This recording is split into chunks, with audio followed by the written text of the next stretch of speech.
السلام علیکم۔ آج ہم انکم ٹیکس آرڈیننس 2001 کا part 2 head of income salary.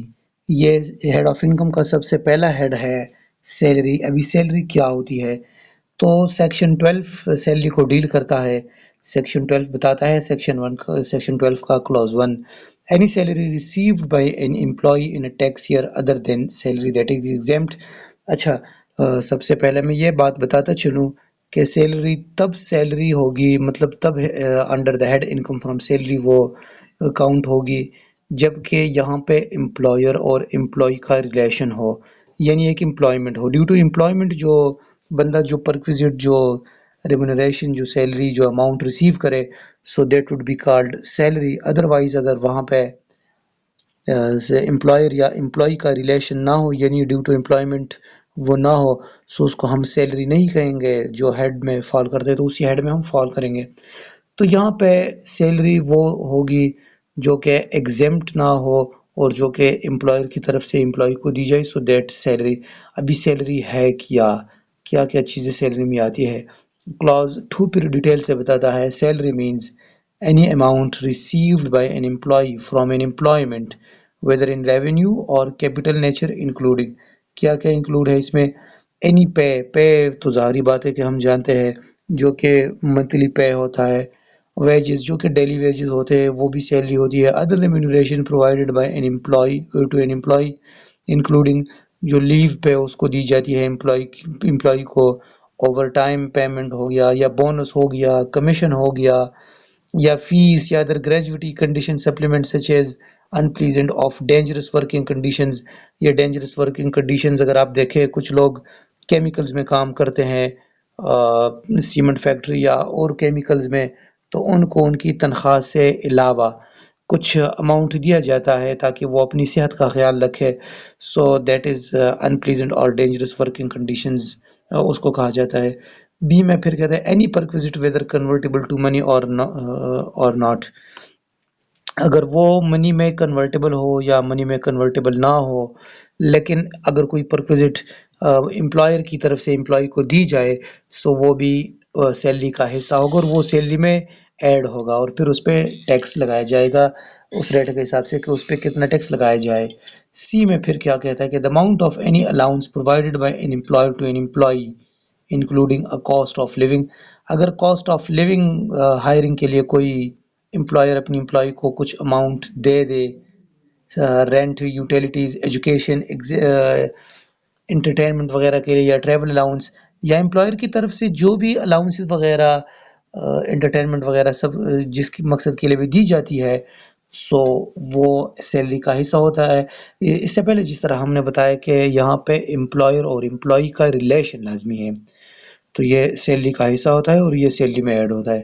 Explanation میں پھر کہتا ہے کہ for the removal of doubt it is clarified that allowance solely expended in the performance of employees does not include یہ solely expended کا یہ ہے کہ وہ چیزیں جو کہ امپلائر کی طرف سے امپلائی کو دی جائے کسی خاص مقصد کے لیے، کہ فار ایگزامپل ایک بندہ ہے علی نے اپنی امپلائی کو بھیج دیا فار ایگزامپل لاہور سے کراچی بھیج دیا، اور وہاں پہ اکوموڈیشن 1000 روپے فار ایگزامپل 1000 روپے پر نائٹ وہاں پہ اکوموڈیشن ہے، اور اس نے ایک رات کے لیے 1000 روپے دیے، تو وہ ایک اسپیسیفک پرپز کے لیے، تو وہ کیونکہ علی نے اپنی جیب میں نہیں ڈالا، وہ اسپیسیفک پرپز کے لیے، تو وہ پھر سیلری کا حصہ نہیں ہوگا۔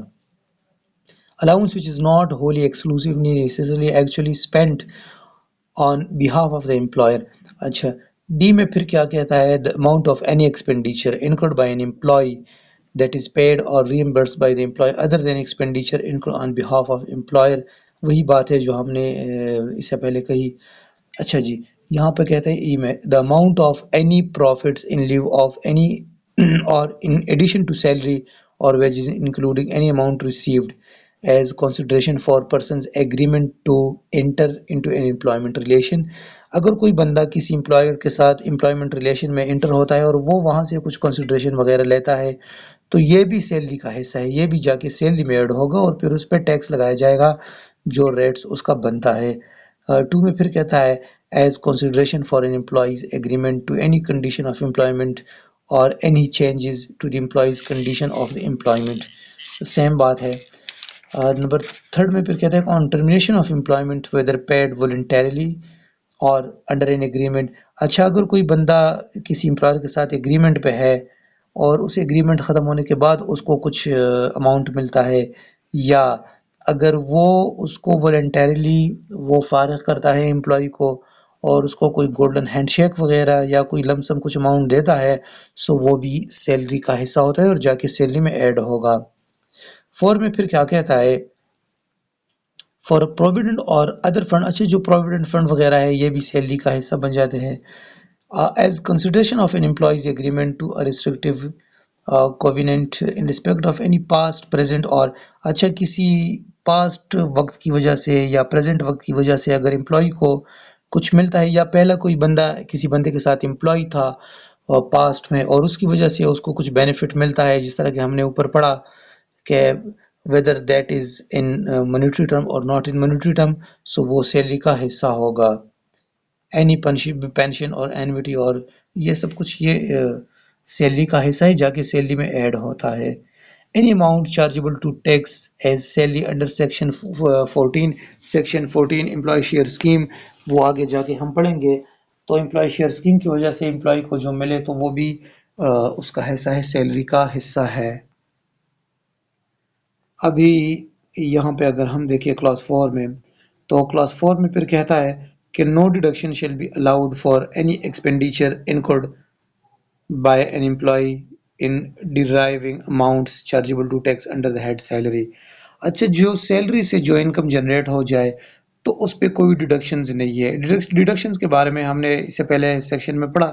جو ڈیڈکشنز ہوتا ہے، ڈیڈکشنز الاؤڈ ٹو ڈیڈکٹ، تو سیلری کے انکم سے جو انکم جنریٹ ہو جائے تو اس پہ کوئی ڈیڈکشن الاؤڈ نہیں ہے. اس سے علاوہ میں آپ کو ایک بات کہوں کہ سیلری کب ٹیکسیبل ہوگی، سیلری پہ کب ٹیکس لگے گا.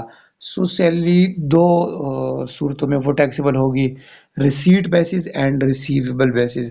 ابھی ریسیٹ بیس اور ریسیویبل بیس کا یہ ایم سی کیوز بھی ہو سکتا ہے، ایم سی کیوز میں بھی پوچھا جا سکتا ہے، کسی انٹرویو میں بھی پوچھا جا سکتا ہے، اور پریکٹیکل میں بھی اسی طرح ہے. سیلری جو ریسیٹ بیس ہے، مطلب جو بندہ ایکچوئل میں ریسیو کرے، اگر کوئی بندہ ایکچوئل میں کوئی سیلری ریسیو کرے سو اس کو ریسیٹ بیس کہا جاتا ہے اور اس کو ٹیکس کیا جا سکتا ہے اسی ٹائم. اور جو ریسیویبل بیس ہے تو ریسیویبل صورت وہ ہے کہ اگر کسی بندے کی اکاؤنٹ میں کریڈٹ ہو جائے سیلری، ابھی تو اس نے ایکچوئل میں ریسیو نہیں کیا، اس کی اکاؤنٹ میں کریڈٹ ہو گیا، so that is also called receivable basis. So اس صورت میں بھی وہ ٹیکسیبل ہے، اس پہ ٹیکس کاٹا جا سکتا ہے، نہ کہ ایکچوئل اس امپلائی نے ریسیو کیا. یا اگر امپلائی کی بہاف پہ امپلائر کسی دوسرے کسی تھرڈ پارٹی کو وہ پے کرے تو بھی ٹیکسیبل بن جاتی ہے اور اس سے ٹیکس کاٹا جا سکتا ہے. فار ایگزامپل ایک اے ہے اور ایک سی ہے، ایک بی ہے، تو بی جو ہے نا وہ امپلائی ہے، اے امپلائر ہے. اے ہے امپلائر، اس نے بی امپلائی کو کچھ سیلری پے کرنا ہے، لیکن بی نے کہا کہ یارا آپ اسی منتھ میری سیلری سی کو جو کہ تھرڈ پارٹی ہے اس کو پے کرے، تو وہ بی کے بہاف پہ تھرڈ پارٹی کو پے کیا گیا. سو اس صورت میں بھی وہ ٹیکسیبل ہے.